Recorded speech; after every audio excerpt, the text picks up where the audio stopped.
Gen Z सरकारको छैन बजार अनुगमनमा ध्यान, मौलाए बिचौलिया तरकारीको भाउ छोइ नसक्नु। जेनजी सरकारको बजार अनुगमनमा देखिएको कमजोरीले बजारमा तरकारीको भाउ छोइ नसक्नु भएको छ। जेनजी सरकार निर्वाचनमा मात्रै केन्द्रित हुँदा सरकारले बजार अनुगमन प्रभावकारी बनाउन सकेको छैन, जसको फाइदा उठाउँदै बिचौलियाहरू बजारमा हावी बनिरहेका छन्। तरकारी आपूर्ति सहज हुँदा पनि बजारमा कृत्रिम अभाव सिर्जना गरी व्यापारीले मनपरी मूल्य तोकिरहेका छन्। मूल्य बढ्दा कमजोर आर्थिक अवस्था भएका परिवारका लागि दैनिक छाक टार्न पनि कठिन हुन थालेको छ।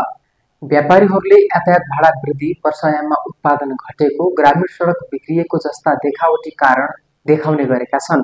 कतिपय व्यापारीहरूले भारतमा चुनाव, सीमानाकामा समस्या जस्ता विषयलाई पनि मूल्य वृद्धिको बहाना बनाउने गरेका छन्। बजारको अवस्था हेर्दा यी सबै दाबी झुटा देखिन्छन्। सरकारी संयन्त्र कमजोर हुँदा बजारमा बिचौलियाहरू मौलाएका छन्। जेनजी सरकार भए पनि बजार अनुगमन प्राथमिकतामा परेको छैन। जेनजी आन्दोलनपछि सरकारी संयन्त्र झनै निष्क्रिय भएको र त्यसको लाभ बिचौलियाले खुलेआम उठाइरहेका छन्। थोकदेखि खुद्रासम्म एउटै तरकारी दुई फरक फरक पसलमा अलग अलग मूल्यमा बिक्री गरिरहेका छन्। यसबाट पनि बजारमा अराजकता मौलाउँदै गएको स्पष्ट हुन्छ। महिनौसम्म बजार अनुगमन नगर्ने सरकारी लापरवाहीले कालोबजारी, मूल्य कार्टेल र कृत्रिम अभावलाई झनै सहज बनाएको छ।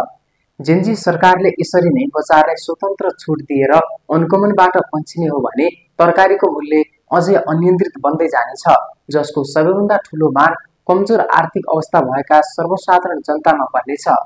बिचौलियाहरू राजनीतिक रिक्तताको फाइदा उठाउँदै रातारात मटाउँदै जाने पक्का छ, तसर्थ बजार कहिले अनुगमन र मूल्य नियन्त्रण गर्ने सरकार